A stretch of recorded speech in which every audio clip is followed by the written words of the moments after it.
Hello and welcome back. Now we know the investment world can feel a bit like a roller coaster, those sweaty palm highs and those scary lows, and that feeling you need to be one step ahead. And there's one element of investing that is often overlooked and it can make one of the biggest differences to your portfolio. It's not about timing the market perfectly, but it's about maintaining balance. Did you know that an amazing 90% of your future investment returns are determined by your asset allocation?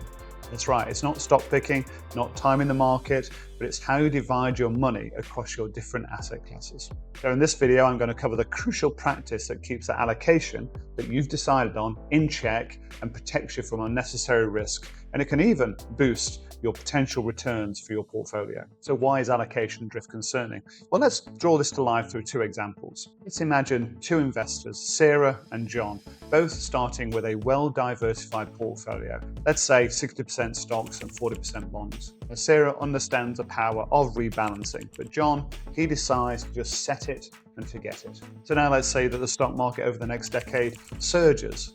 John's portfolio, now heavily weighted in stocks, has grown significantly, and he's understandably proud of himself. But it's also become increasingly risky. He's unknowingly drifted from his original plan, like a ship without a rudder. And so if we take a look at his investment portfolio, he's now sitting at 80% stocks and only 20% bonds. But remember, he originally planned to be 60-40 split, so this is well outside his risk tolerance. Now, when a sudden market downturn hits, it can wipe out a chunk of his gains. Sarah, on the other hand, has periodically rebalanced her portfolio, selling some of her winnings as time has gone along and buying more bonds to maintain that 60-40 split. So when the downturn comes, she was protected. She even had the opportunity to buy stocks at a discount, setting herself up for future growth. And so this is the power of rebalancing. It's not just about managing risk, it's about positioning yourself for that long-term success. But what is rebalancing? Well, it's simply a process of realigning the weightings of your portfolio assets over time. Some investments will outperform others, causing the original asset allocation to drift over time. And therefore, rebalancing brings it back into alignment with your goals and your risk tolerance and ultimately your investment strategy. But if you haven't spent the time to create your own investment strategy, then take a look at this video above. I walk through how to set an investment strategy, the questions you might consider, including things like your risk appetite, so you have your own individual investment policy statement. Say you have a 60-40 portfolio. If stocks outperform bonds, your portfolio might shift to 70-30, for instance. Now, rebalancing would involve selling some of the appreciating stocks, in this case the equities, to buy more bonds to get back to your desired 60-40 split. It's like pruning a garden. You're trimming back the overgrowth to ensure healthy, balanced growth. So why is rebalancing important? Well, there's three key reasons. Firstly, risk management. It keeps your portfolio aligned with your risk tolerance. As certain assets outperform, your portfolio can become over-concentrated, exposing you to far greater volatility than you're comfortable with. So rebalancing acts as a shield, protecting you from unnecessary risk. Rebalancing can also enhance returns by systematically selling high and buying low. Rebalancing can potentially enhance your long-term returns. You're essentially taking profits from the winners and reinvesting them in the assets that are relatively undervalued. And it is important to know that rebalancing may or may not enhance your returns. No one knows what the market is going to do, but it's likely that it will. Rebalancing can also give emotional discipline. The markets can be quite emotional and a roller coaster, as we mentioned earlier. And what rebalancing gives is a disciplined, systematic approach that can help you avoid those impulsive decisions driven by either fear or greed. I guess it's like having a financial GPS, keeping you on track when the markets get bumpy. So let's touch on the rebalancing strategies, and within this we might find a fit for your approach and your strategy. So the first one is calendar rebalancing.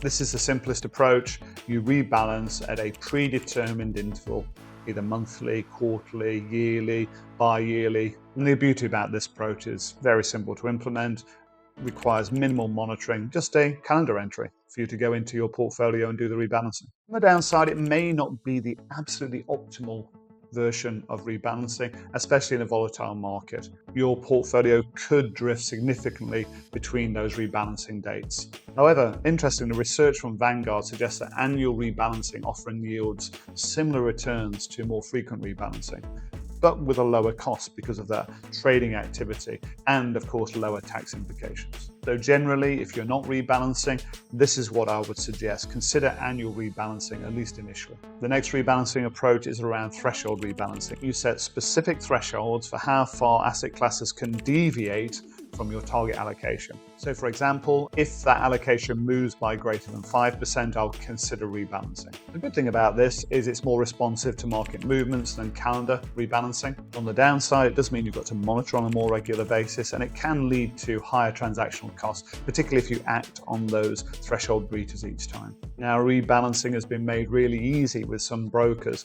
For instance, with Trading 212, which I'll go through in a moment, you can rebalance with a couple of clicks of a button. So the next version of rebalancing is almost a hybrid approach. You set a range around your target allocation, and then only rebalance when your portfolio drifts outside that range. This can also be combined with calendar rebalancing. This offers a good balance between responsiveness and cost efficiency, but it can be slightly more complex to implement. So what it means ultimately is you monitor movements on your portfolio allocation throughout the year, and then perhaps choose to rebalance yearly anyway, irrespective of how much that has gone out of kilter. And finally, we'll touch on opportunistic rebalancing. This is a more advanced strategy. It involves considering the market valuations and potential opportunities. You might rebalance if you believe your asset class is significantly overvalued or indeed undervalued. And with this approach, you can potentially enhance your returns by capitalizing on market inefficiencies. But on the downside, it does require some market expertise. It's not suitable for all investors. And frankly, it's more complex. So which of these rebalancing approaches is good for you? Well, there's no one size fits all. As always, it depends on your individual circumstances. It depends on your risk tolerance. Are you a conservative investor who prioritizes capital preservation, or are you more aggressive and willing to accept higher volatility for potentially higher returns? So if you're risk averse, you might prefer more frequent rebalancing or tighter thresholds. Also, you need to consider your time commitment. How much time are you willing to dedicate to monitoring your portfolio? If you're time constrained, a simple calendar-based approach might be best. And then there's always your investment goals. What are you saving for? Retirement, a down payment on a house? Your investment goals will influence the time horizon and consequently your rebalancing strategy. Also, the type of account that you're invested in. So there'll be a different approach if you're in a GIA, a general investment account, or a ISA, for instance. The tax considerations can impact your rebalancing decisions quite considerably.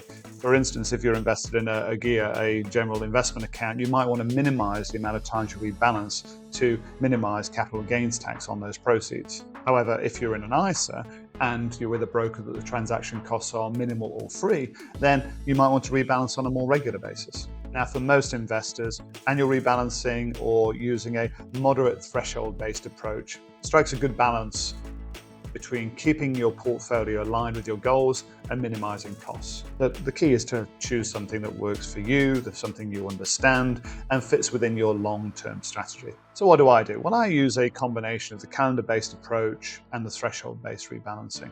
I go in once a year, normally at the end of the tax year, to look at the balance against all of my portfolio, but also on a regular basis, let's say monthly when I go into my account, I look at if there is a skew between the expected position against each of those assets compared to the balance I'm looking for. So why don't I give a quick demonstration of rebalancing?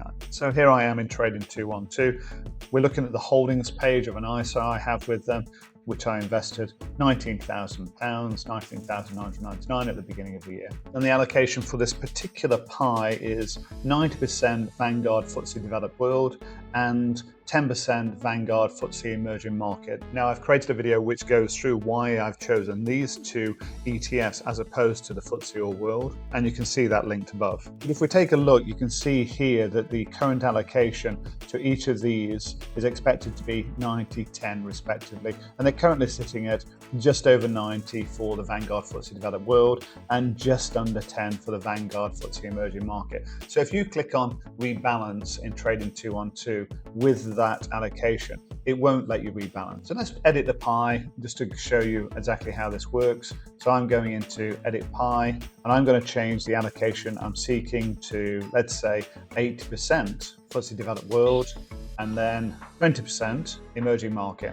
And I've confirmed that, and you can see here now that that's been updated, 80%, 20% respectively. Now if I go into rebalance, and you can see a message pop up, the pie is currently slightly unbalanced. If I go into and click rebalance, it will then ask the question, to rebalance, you sell from the slices that have exceeded their target weight and buy more of those that have fallen below their target weight. So you can see that would then move from a 90, just over 90% allocation to 80% for developed world, and from a close to 10% to 20% for the emerging markets. If I click next, it will then ask me to confirm that. I want to make those change. And if I click confirm, I will then go through to the process of selling the developed world and funding the emerging markets. And if you're interested in investing in this particular pie, I put a link in the video description. You can click on that and you go to Trading 212. So you can see it's straightforward to rebalance, certainly within Trading 212, and it will be a similar approach to other brokers as well. Some of them you may have to calculate what that rebalance position is, but essentially you're selling the assets that have performed better and purchasing the assets that have performed less well. So rebalancing is not a magic bullet, but it's a powerful tool for long-term investment. It helps you manage risk, it potentially enhances returns, but I think more crucially, it means you stay disciplined in the face of market volatility. And the key is it's about ensuring your portfolio remains aligned with your goals and your investment journey and strategy. Thank you for watching, and if you found this video helpful, please like, subscribe, and share it with anyone you think might benefit. And with that, have a great day.